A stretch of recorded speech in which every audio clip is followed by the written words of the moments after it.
So friends, a number R is called a rational number if it can be written as P by Q। और यहाँ पे P और Q दोनों integers हैं, ठीक है। और सेकंड कंडीशन की Q is not equal to 0। P और Q दोनों इंटीजर हैं और Q नॉट इक्वल टू 0 है, तो ये एक रेशनल नंबर है। और अगर आप ऐसा नहीं कर पाते हैं, यानी किसी नंबर को आप P बाई Q की फॉर्म में नहीं लिख पाते हैं, तो ये इर्रेशनल नंबर कहलाता है। जैसे कि 0.5, इसको मैं 1/2 लिख सकता हूँ, रेशनल नंबर है। लेकिन अगर 0.561209443 एंड सो ऑन ऐसा चलता रहे, तो इस नंबर को मैं कभी भी P बाय Q की फॉर्म में नहीं लिख सकता, तो ये एक इर्रेशनल नंबर है। So friends, the decimal expansion of a rational number is either terminating or non-terminating reoccurring। देखिए, कोई डेसिमल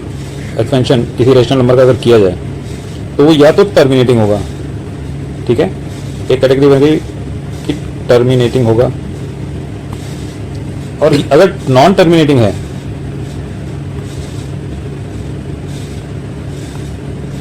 तो फिर वो रीअकरिंग होगा, ठीक है। टर्मिनेटिंग यानी जैसे 0.5, तो इसको हम 1/2 लिख सकते हैं। और नॉन टर्मिनेटिंग यानी 0.666 एंड सो ऑन, बट यहां पर 6 जो है वो बार बार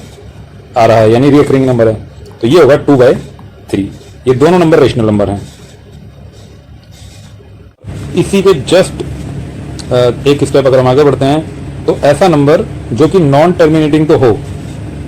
ठीक है, नॉन टर्मिनेटिंग तो हो लेकिन साथ में रीअकरिंग ना हो, यानी नॉन रीअकरिंग हो, जैसे कि 0.513246 एंड सो ऑन। यहाँ पे कोई रीअकरिंग भी नहीं है और ये टर्मिनेटिंग भी नहीं है, ये नंबर आपका इर्रेशनल नंबर होगा। सो फ्रेंड्स, कोई नंबर टर्मिनेटिंग है या नहीं, टर्मिनेटिंग है या नहीं है, ये चेक करने का भी बड़ा एक सिंपल मेथड है। देखिए, कोई रेशनल नंबर यानी P बाई Q की फॉर्म में कोई नंबर है, अभी टर्मिनेटिंग होगा कि नहीं होगा ये डिपेंड करता है Q पे। ये जो Q है इसको आप प्राइम फैक्टर्स की फॉर्म में कन्वर्ट कर दें, यानी प्राइम फैक्टर क्या होते हैं 2, 3, 5, 7, इस तरह के जो नंबर्स हैं, तो Q को प्राइम नंबर्स के मल्टीपल की फॉर्म में ले आएं। और जब आप ऐसा करते हैं तब अगर Q में आपको या तो 2 या 5 या 2 और 5 के मल्टीपल ऐसा कोई फॉर्म मिलता है, तब तो ये टर्मिनेटिंग नंबर होगा। और अगर Q में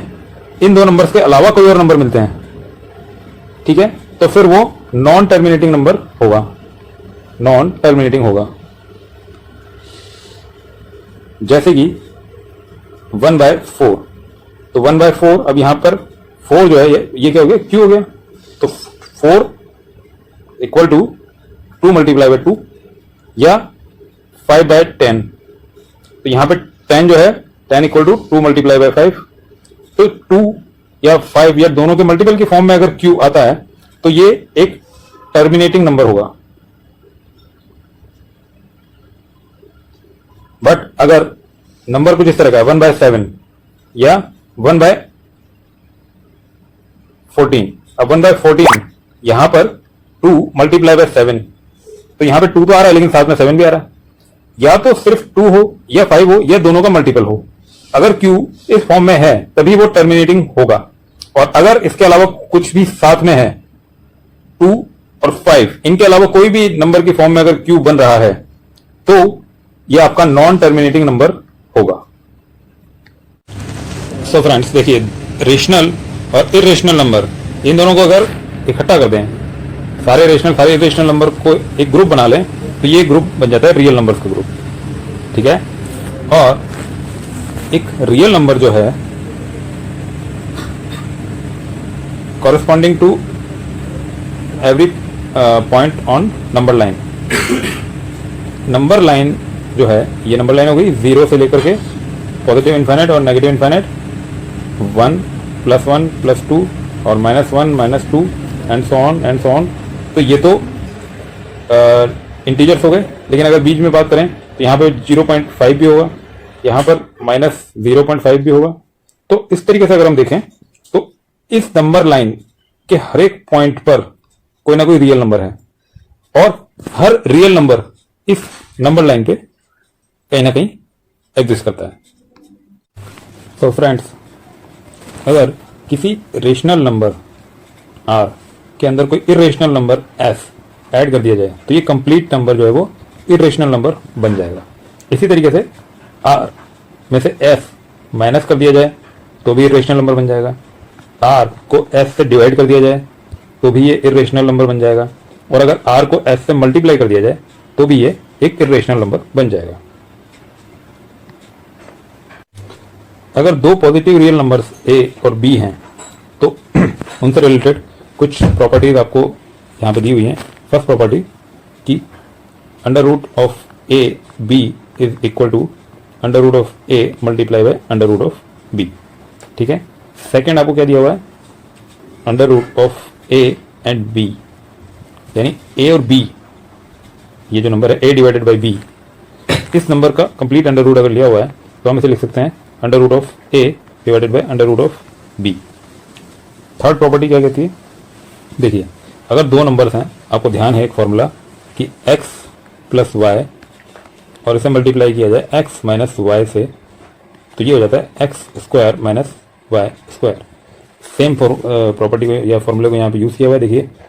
under root of a under root of b, ये मान लिया मैंने x और ये मान लिया मैंने y, तो x प्लस वाई और यहाँ पे क्या हो गया x माइनस वाई, तो ये x प्लस वाई ये x माइनस वाई, इन दोनों को मल्टीप्लाई किया हुआ है तो ये क्या बन गया x square minus y square, ठीक है। अब देखिए x क्या है अंडर रूट ऑफ a, तो अंडर रूट ऑफ a का स्क्वायर करेंगे तो क्या होगा a, और अंडर रूट ऑफ b का स्क्वायर करेंगे तो क्या होगा b, ठीक है। तो यानी अगर हम इस फॉर्मूले की बात करें तो ये क्या बन जाएगा,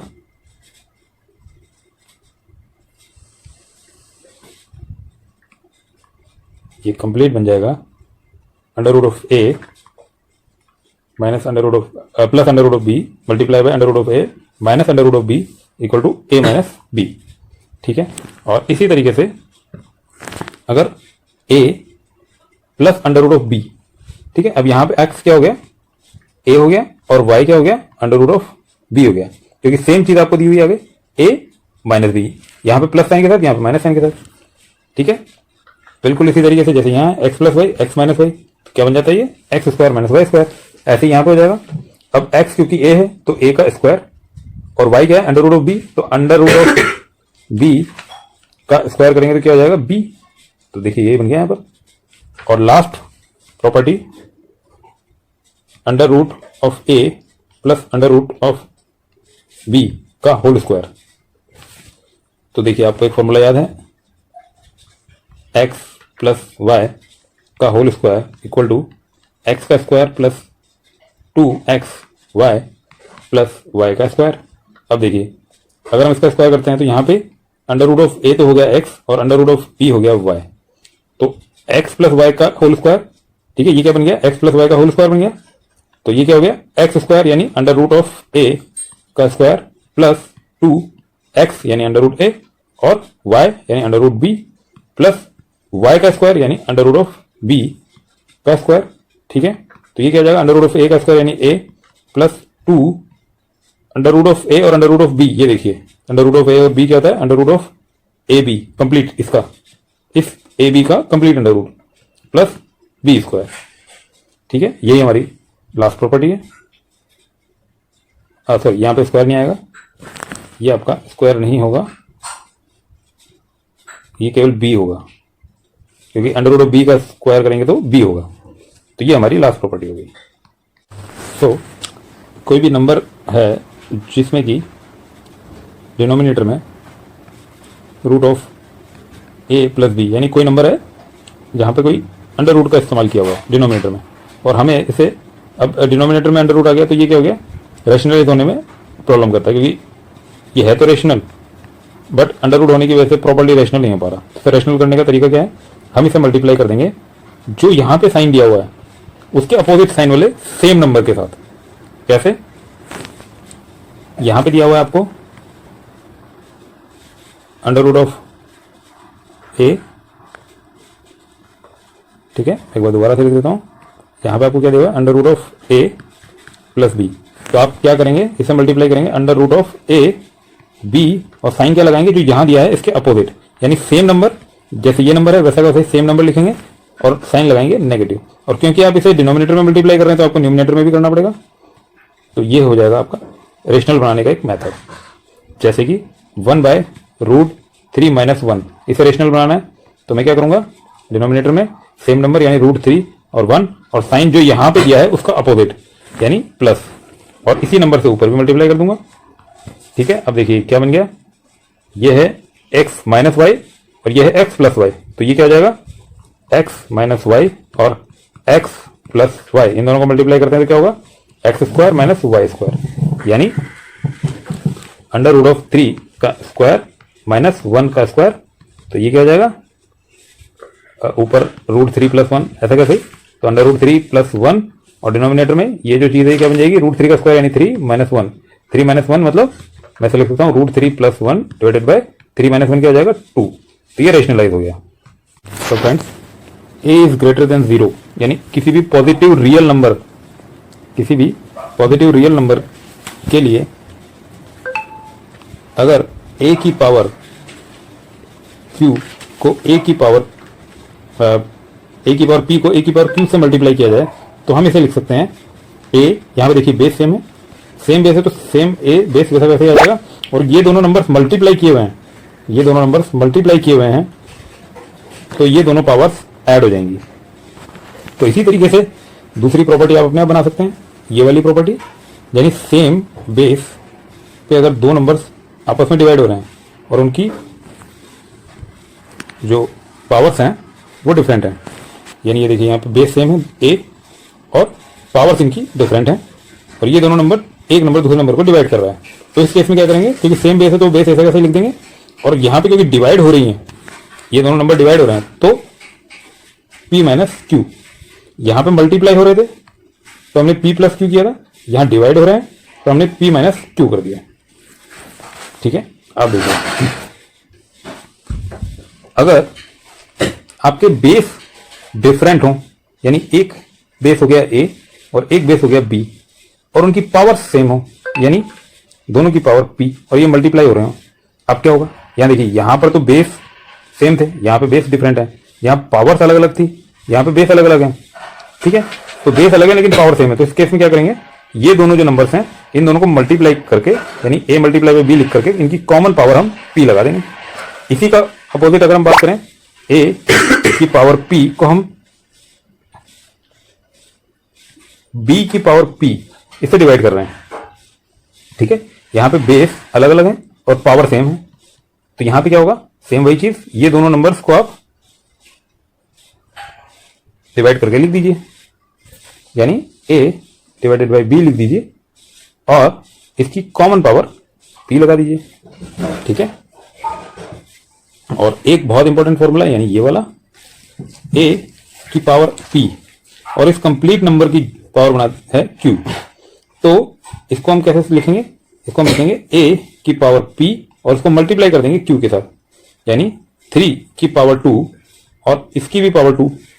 ठीक है। 3 की पावर 2 यानी 3 × 3 और इसकी भी पावर 2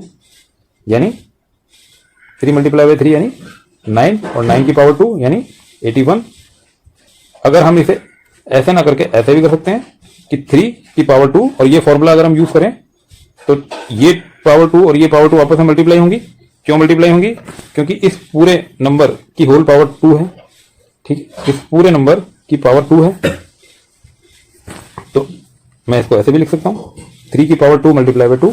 यानी 3 × 3 × 3 × 3, ठीक है। 3 × 3 यानी 9 इंटू ये वाला 9, तो 9 × 9 यानी 81। सेम रिजल्ट आपको मिलेगा।